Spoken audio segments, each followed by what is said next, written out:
Eh, vas-y, Francky. Vas-y, mon Francky, c'est bon. C'est bon, c'est bon, c'est bon. Qu'est-ce que c'était bon. Ouh, lundi à Paris. Mais c'était bon, les amis. Oh, merci, merci du fond du cœur. C'était extraordinaire. Quel partage. Standing ovation à la fin qui n'en finissait plus. Dommage qu'on devait arrêter avant, sinon je serais encore resté. Ah oui, oui, oui. Mais c'était magnifique. Merci. Merci à vous toutes et tous qui êtes venus ce lundi à Paris. C'était un bonheur absolu. Vraiment. Je remets ça lundi prochain, je te promets. Oui, lundi prochain, c'est reparti. De nouveau à Paris. C'est extra, quelle belle vie. Allez, j'espère que vous allez bien. Que vous êtes en pleine forme. Que vous lâchez rien. Parce que moi, je suis toujours là, ça avance bien. Ça avance, ouais, ça prend du temps, putain. Ah, moi, je pensais que ça allait aller plus vite. Ouais, je te cache pas. Je me suis dit, les choses vont se dévoiler un peu plus vite. Non, ça prend du temps. Mais ça se dévoile. Ça se dévoile. Il y a plein de belles choses qui se passent sur cette planète. Cette planète de fous. Vous êtes tous des fous. Alors, pour commencer, je fais une petite revue de presse. Oui, il y avait longtemps. Mais je savais que t'en avais envie. Mais oui, moi aussi j'ai envie. C'est pour ça que je viens te voir. Je suis... Ah ouais, je suis chaud. Je me sens bien, vraiment je me sens bien. Alors certes, Paris m'a beaucoup aidé évidemment, mais j'ai passé des moments extraordinaires, des moments fabuleux là-bas. Mais la vie est extraordinaire et elle te réserve de belles surprises. Attends-toi de belles surprises aussi, vraiment quoi. Là déjà à Paris, moi j'ai vécu des moments fabuleux avec mes enfants, puisque évidemment ils ont découvert plein de choses. Ils ont été visiter l'opéra Garnier, moi je pouvais pas malheureusement parce que j'avais du boulot à faire. Ils ont été visiter l'opéra Garnier, on était visiter... Musée Grévin.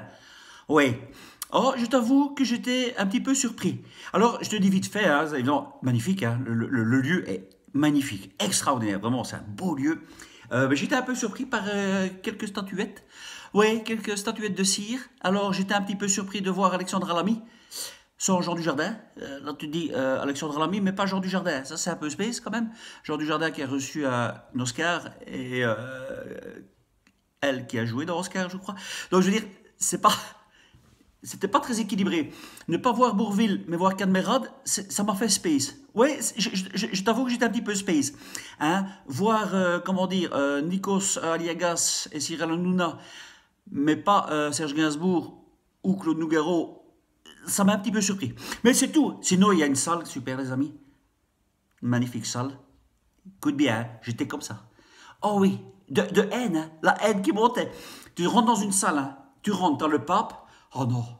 Tu vas plus loin, la reine d'Angleterre, oh non. Juste à côté Biden, oh non. À côté Trudeau, oh. Et à côté, oh, et à qui Sarkozy, oh. Et juste après Macron, oh, oh, oh. Ah ouais, j'ai failli faire un infarctus. Oh, j'ai failli avoir une crise cardiaque, pas facile à dire ça, crise cardiaque de vaccin. Oui. J'ai failli l'avoir, je te jure. Quand je les ai vus tous comme ça, réunis en plus, hein, tu dis, mon Dieu, je suis au G20 ici. Hein, tous ces têtes de cons sont là. Oh, j'avais envie de taper dessus. Ah oui, j'avais envie de taper dessus. C'est pour ça que j'ai demandé à mes enfants de juste faire ça. Hein, oh ouais, j'ai été critiqué par 2-3 personnes de ça, oui. Quelle mauvaise éducation à mes enfants. Mais oui, sauf que j'ai pas pu mettre toutes les photos. Tu me vois juste faire ça à Macron, mais on l'a fait à Biden aussi. La reine d'Angleterre et au pape, mais je peux pas mettre toutes les photos, c'est pour ça. Sinon, oui, terriblement. Mais rien que les voir, hein, j'avais déjà envie de vomir.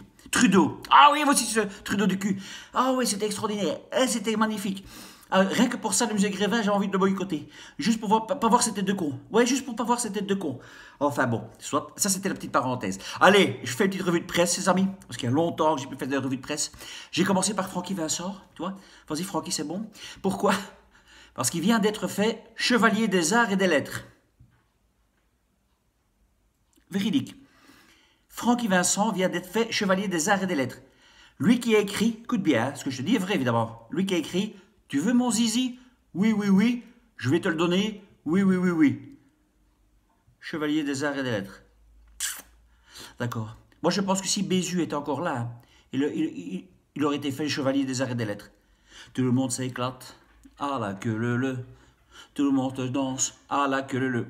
Toi, t'as écrit ça? Oui. Chevalier des arts et des lettres. Ah oui, magnifique. On avance bien. On avance. Ensuite, alors, concernant l'électricité, on y revient. Véran appelle les Français à faire des petits gestes. Oui, concernant, tu vois, faire attention. Il a raison. Oui, alors là, je suis désolé, Véran a raison. Il faut faire des petits gestes. Il demande aux Français de faire des petits gestes. Il a raison. Il demande ça depuis le début. Ouais, voilà. Un confinement d'1 mois. C'est quoi? Un petit geste. Ben oui. Qu'est-ce qu'il y avait d'autre? Les masques aux enfants, hein? Les masques aux enfants toute la journée, de 8 h jusqu'à 19 h. C'est un petit geste. Ça ne demande pas grand-chose. Mais oui, c'est un petit geste. Qu'est-ce qu'il y avait encore d'autre? Ah, ne plus voir ses grands-parents ou ses parents pendant 6 mois. Un petit geste. C'est pas grand-chose. Mais oui, faire son vaccin. Un, voire deux, voire 12, peut-être 12 vaccins. Un petit geste. C'est pas grand-chose. Ah, quel connard! Ah ouais, il demande encore des petits gestes, de petits gestes. Et ils sont fous, quoi. Et à force de faire des petits, on fait plus rien. On fait plus rien de notre vie. Ah oui, confinement, tu peux plus sortir, tu peux plus respirer, tu peux plus tenir, aller quelque part parce que tu n'as pas fait ça. Tu peux plus allumer l'électricité. Des petits gestes. Tu fais toute ta vie des petits gestes. Et toute ta vie, tu fais rien, en fait. Ah ouais, donc, au petit geste, un grand geste. Ah, il y avait longtemps, ça me fait du bien. Ensuite... Ensuite, alors, véridique, hein, j'ai pris une photo de ça. Donc, Le Point, le magazine Le Point, en première page, j'ai vu ça sur un kiosque près des Champs-Élysées. Sur un kiosque, je vois Le Point, écoute bien, quand la Chine se réveille. Donc, des photos de Chinois, quand la Chine se réveille. Donc, c'est par rapport, tu vois, donc, ils manifestent évidemment en Chine, hein, tu vois, et il est mis en dessous, 33 ans après Tiananmen, les nouveaux héros de la liberté. Donc, quand tu es chinois et que tu te révoltes contre ton gouvernement, ça s'appelle la liberté. Quand tu es belge ou français ou canadien ou suisse, tu te révoltes contre le gouvernement, tu es d'extrême droite. Tu vois la différence entre la Chine et nous et les médias? Donc quand c'est la Chine, c'est bien, c'est la liberté. Ils veulent pas les restrictions? C'est bien. Ils ont raison, les Chinois, ils ont raison de se rebeller. Vive la liberté.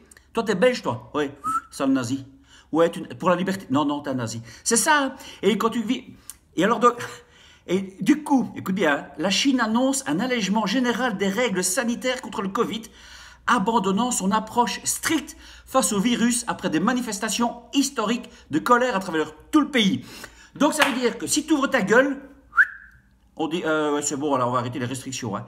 Donc c'est pas un virus qui tue, hein. On est d'accord, c'est pas un virus qui tue. Si ça tuait vraiment, et tu dis non, non, sincèrement, vous pouvez manifester, mais c'est pour votre bien. Non, non, ils manifestent trop là, on va arrêter. Ouais, ça marche plus, ça marche plus. Ouais, t'inquiète, le virus il s'est calmé. Donc, ça prouve bien encore une fois ces couillonnades covidiennes. Ouais, ça n'arrête pas. Donc, c'est encore une belle preuve. Hein. C'est quand même une belle preuve. Hein. La Chine, c'est magnifique. Ils manifestent, là, comme ils n'ont jamais manifesté, là, le gouvernement dit on va arrêter avec ce virus. Hein. Oh, ouais, on va se calmer, quoi. Donc, ce qu'on a fait est cohérent. On s'est battu pour la liberté, cohérent, puisqu'on est, comme le point le dit, des héros de la liberté. Et comme, évidemment, on s'est battu contre ces règles sanitaires, ils les ont abandonnées. Donc, merci les résistants, merci à nous. Pas ceux qui sont devant leur télé, qui font rien. Hein. Ah ben non, c'est nous. Hein. Ensuite, oh ça c'est magnifique ça. Ça c'est un beau, hein. Ah, très beau. À la une du Time Magazine, écoute bien, à la une du Time Magazine, en 2022, la personnalité de l'année, Zelensky. Waouh. Oh, quelle belle âme. Moi, je suis heureux qu'ils aient mis à la une du Time Magazine Zelensky. Vraiment, il le mérite. Il le mérite, il a vraiment sa place. Ouais, tu sais pourquoi? Tu sais pourquoi il a sa place? Parce qu'en 1938, ce que je te dis est vrai évidemment, 1938, à la une du Time Magazine, personnalité de l'année, Hitler.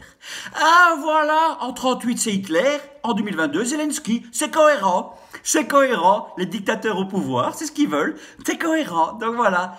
Allez, on continue dans ces couillonnades. Ça c'est une bonne nouvelle. Le gouverneur de Floride, Ron DeSantis, j'allais dire, à la française, Ron DeSantis, non, Ron DeSantis, donc le gouverneur de Floride annonce qu'il ira chercher la responsabilité des fabricants de vaccins Covid ARNM. Ils avaient dit, donc c'est lui qui le dit, hein, ils avaient dit qu'il n'y aurait aucun effet secondaire, or, les études ont montré l'inverse. Un gouverneur de Floride qui commence à ouvrir sa gueule aussi. Alors ça, tu les vois en vidéo sur Instagram, sur VK, tu le vois lui en vidéo. Ça, ouais, en la mainstream, ils n'en parlent pas. Ils ont oublié. C'est un oubli. Mais oui, ils ont trop de choses. En ce moment, la Coupe du Monde, les gars. Ils peuvent pas penser à tout. Hein. Faut d'abord penser à la France qui va jouer. Mais oui, évidemment, quoi. Tu penses bien. Hein. D'ailleurs, en parlant de la Coupe du Monde, parlant du foot, il y a Eden Hazard, donc un joueur de foot, belge, évidemment, qui quitte le Diable Rouge. Ouais, j'ai lu ça. J'ai lu que voilà, il arrêtait sa carrière au sein des Diables Rouges. Et donc du coup, moi j'ai dit, et je voyais tout le monde s'attrister. Oh, Hazard, salut Hazard, il n'y a pas de hasard. Oh mon Dieu, Hazard, adieu Hazard, merci pour tout Hazard. Alors moi du coup, moi je suis un homme de recherche et un homme voilà, de sympathie, parce que moi je veux lui rendre ma sympathie à ce Eden Hazard. Donc j'ai été tapé sur Google, palmarès Coupe du Monde, Eden Hazard. D'accord? Donc j'ai tapé palmarès Coupe du Monde, Diable Rouge. Donc un grand merci à Eden Hazard pour sa carrière, pour tout ce qu'il a apporté au Diable Rouge. Un grand merci, vraiment du fond du cœur, pour sa médaille de bronze en 2018. Oui, c'est tout. Oui, non, c'est tout. Hein, donc voilà, merci Eden Hazard, nous avons offert la médaille de bronze en 2018. Un grand merci. Moi je dis, c'est voilà. Ensuite, qu'est-ce qu'il y a d'autre? Le patron de Pfizer, ah ouais, ça c'est beau là, c'est magnifique ça. Le patron de Pfizer refuse d'être interrogé au Parlement européen. Il refuse d'être interrogé au Parlement européen. Pfizer. Ce mec qui a gagné des milliards, il refuse. Toi, tu n'as pas une convocation à la police, hein, ils viennent chercher. Oui, oui. Monsieur, on va vous chercher. Vous étiez convoqué hier. Ah ben vous avez une amende de 140 euros avec cette vitesse. Vous n'êtes pas venu. On vient vous chercher. Oui, oui, tout à fait. Et lui, des milliers, voire des millions de morts, des millions d'effets secondaires graves. Ouais, j'ai pas le temps. Je vais pas vous parler. Ah, connard, va. Saligo. Alors ensuite, qu'est-ce qu'il y a d'autre? Alors, ah oui, les masques à Paris, oui. Comme je vous dis, oui, comme j'étais à Paris donc depuis lundi. T'as de nouveau ces cons qui remettent le masque, quoi. Ah ouais, je suis choqué. En fait, oui, alors c'est con qu'ils remettent le masque. Hein. Je crois qu'ils savent plus de quoi ils ont peur. Je crois qu'ils ont la phobophobie. Alors, la phobophobie, c'est la phobie d'avoir peur. Donc, la peur d'avoir. Je crois qu'ils ont la phobophobie. C'est peur d'avoir peur. Pourquoi tu mets un masque? Tu sais que ça protège pas? Je sais. Mais pourquoi tu le mets alors? Parce que j'ai peur d'avoir peur. Oui, je crois que c'est ça. Je crois que c'est ça. Alors, tu vas me dire, oh, allez, Stéphane, t'as fait une fausse note, t'as traité les gens qui mettent des masques de cons. C'est vrai. Ouais, j'ai traité les gens qui mettent encore des masques aujourd'hui de cons. Et toi, tu vas me répondre, évidemment, Stéphane, c'est pas bien de dire ça. Les gens font ce qu'ils veulent. Absolument. Là, tu as entièrement raison. Mais je vais prendre un petit exemple comme ça. Hein. Comme ça, au hasard. T'as un ami qui vient chez toi à Noël, d'accord? Et qui met une écharpe, comme ça, oh, sur le front. Il met une écharpe, d'accord? Pendant le dîner. Toi, tu vas le regarder. On va dire au hasard Jean-Pierre. Tu vas dire, Jean-Pierre, on dîne là, tu peux pas retirer ton écharpe là que tu as sur la tête? Je me protège. Tu te protèges de quoi? Du sida. Tu te protèges du sida? Avec une écharpe sur la tête? Ouais. Ben t'es con quoi, Jean-Pierre. Une écharpe protège pas du sida? Tu dirais ça? Ben ouais, tu dirais, t'es con quoi. T'as un cave ou quoi, Jean-Pierre? Ah, tu crois que mettre une écharpe ici, t'es protégé du sida? Mais t'es con quoi. Eh ben c'est la même chose que le masque. Ah, tu crois que t'es protégé de quelque chose en mettant un masque? Eh, t'es con quoi. C'est le même principe. Voilà pourquoi je me permets. Tu comprends maintenant la petite métaphore, le petit exemple. C'est ça. Mais oui. Non, Dieu dit. Et alors, ce qui est mignon, ce qui est très marrant, c'est parce que il y en a plein qui le mettent, hein, que ce soit des enfants, ça m'énerve, ça. Ça, j'en peux pas. Moi, ça, c'est alors, les parents qui mettent encore des masques à leurs enfants, parce que c'est pas les enfants qui demandent ah, je peux mettre un masque pour aller à l'école, maman? Non, non. C'est les parents. Et même si l'enfant demande ça, en tant que parent, tu dois dire non, non, je refuse cette muselière. Donc, tu as les gamins avec des masques et tout ça. Alors, ce qui est très marrant, c'est que, tu vois, ils le disent dans le métro, hein, le masque n'est pas obligatoire, cependant, il est pas toléré, évidemment. C'est le mot que je me reviens plus tellement j'arrive pas à en créer ce mot. Oh, je sais plus, soit. Il est conseillé. Voilà, ouais, tu vois. Et t'as vu ça, comme mon cerveau ne veut pas l'encaisser. Et donc, il est conseillé de mettre le masque, d'accord? Alors, ce qui est mignon maintenant, il est conseillé, mais si le voisin en face de toi l'a pas, c'est pas grave. Alors qu'on nous a fait chier pendant des mois et des mois en disant tout le monde doit le mettre, c'est obligatoire. Ah, pour pas transmettre, il faut que les deux l'aient. Ouais. Là maintenant, tu dis, on peut le transmettre, mais que un. Oui, voilà. C'est-à-dire que toi tu l'as pas, c'est pas grave. Tu vois ce que je veux dire? C'est-à-dire que celui qui a le masque, qui est face à quelqu'un qui ne l'a pas, c'est pas grave. Voilà. Mais il y a un an de ça, c'était hyper grave. Il fallait le mettre. Donc ça tient pas la route de nouveau. Hein. Ensuite, oui, je vais terminer par ça. Voilà les amis, oui. Oh, je remercie déjà Amélie Paul. Vous voyez qui c'est Amélie Paul, hein, une alerteuse, mais elle est extraordinaire. Amélie Paul, d'ailleurs, si vous ne la connaissez pas, allez voir ses vidéos, elle est fabuleuse, elle est drôle, elle est super belle, et super pertinente, cohérente, lucide, tout ce que j'aime, tout ce que j'aime. Et donc je suis fier parce que Amélie Paul s'est abonnée à ma page. Voilà, donc, bisous que Amélie, ça me touche beaucoup, comme les milliers de fans qui s'abonnent tous les jours à ma page, merci, vraiment merci, ça me touche beaucoup. Et je termine par ça les amis, vous savez que je suis très proche de la police de la vérité, de mes amis Philippe entre autres, et Pascal et Stéphane, voilà, c'est des potes qui sont dans le combat avec nous, qui sont de la police, donc qui s'appelle Police pour la vérité, et une manif à Marseille ce 10 décembre. Alors, leur slogan, il est simple. Nous nous sommes engagés, pompiers, militaires, gendarmes et policiers, pour protéger et servir nos concitoyens. Les policiers sont aujourd'hui beaucoup trop souvent appelés à servir d'autres intérêts privés et soi-disant publics. Donc les gars, ils sont avec nous, vraiment avec nous. Donc, touchez pas à ces flics-là, ils sont avec nous, ils sont pacifistes, et comme ils le disent, ils sont là pour servir nos concitoyens et protéger, comme ils ont toujours fait dans le passé, servir et protéger, pas pour nous taper, quoi. C'est comme ces Robocop, là, les Playmobil sans cerveau, là, qu'il faut taper. Non, non, ils sont avec nous. Donc voilà, si vous avez l'occasion d'aller, si vous êtes du côté de Marseille, le rassemblement a lieu à midi à Porte d'Aix. Voilà, midi à Porte d'Aix ce 10 décembre, Police pour la vérité. Je compte sur vous pour être nombreux pour s'unir à leur cause, parce que cette cause est noble et elle est avec nous. Voilà. Allez les amis, je crois que j'ai fait le tour de plein de choses que j'avais à dire. J'avais surtout envie de vous revoir et surtout envie de vous remercier. Parce que je sais qu'il y en a encore, voilà, les infirmiers, les infirmières, les pompiers suspendus, les flics qui sont pas retournés à leur boulot parce que la pression était trop forte par rapport à ces couillonnades. Je suis avec vous, de tout cœur avec vous, et on est nombreux à être avec vous.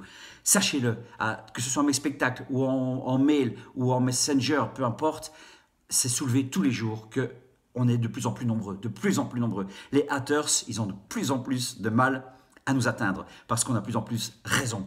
Et on y arrive, ça sort, ça sort, ça sort. La France a du mal, hein. Ah là, ils ont un orgueil tellement fort, hein, les Macron, les Véran, les Castex, les Brown, tous ces salopards de merde, ils ont du mal, hein. Leur ego en prend un coup, hein, parce qu'ils savent qu'ils sont trompés, donc ils vont avoir du mal à lâcher du lest, mais on va pas les lâcher, nous. On les lâche pas, parce que nous, on lâche rien. Ouais. Voilà. Allez, mes amis, à tout bientôt, j'espère. Et c'est plein d'amour que je vous envoie pour ceux qui ont du mal aussi, pour ces fêtes aussi. Et je continue ma part du gâteau, comme je continue à mes spectacles de donner tous les bénéfices de mes t-shirts, de mes badges pour des associations. Pour l'instant, c'est les infirmiers, infirmières suspendus. Et il y en a d'autres aussi. Si vous en avez, n'hésitez pas à envoyer des idées. Si vous avez des gens qui sont dans la merde, vraiment, n'hésitez pas à me contacter. Si je peux faire quelque chose, je ferai grand plaisir. D'accord? Voilà. Et c'est pas la démagogie. C'est juste normal.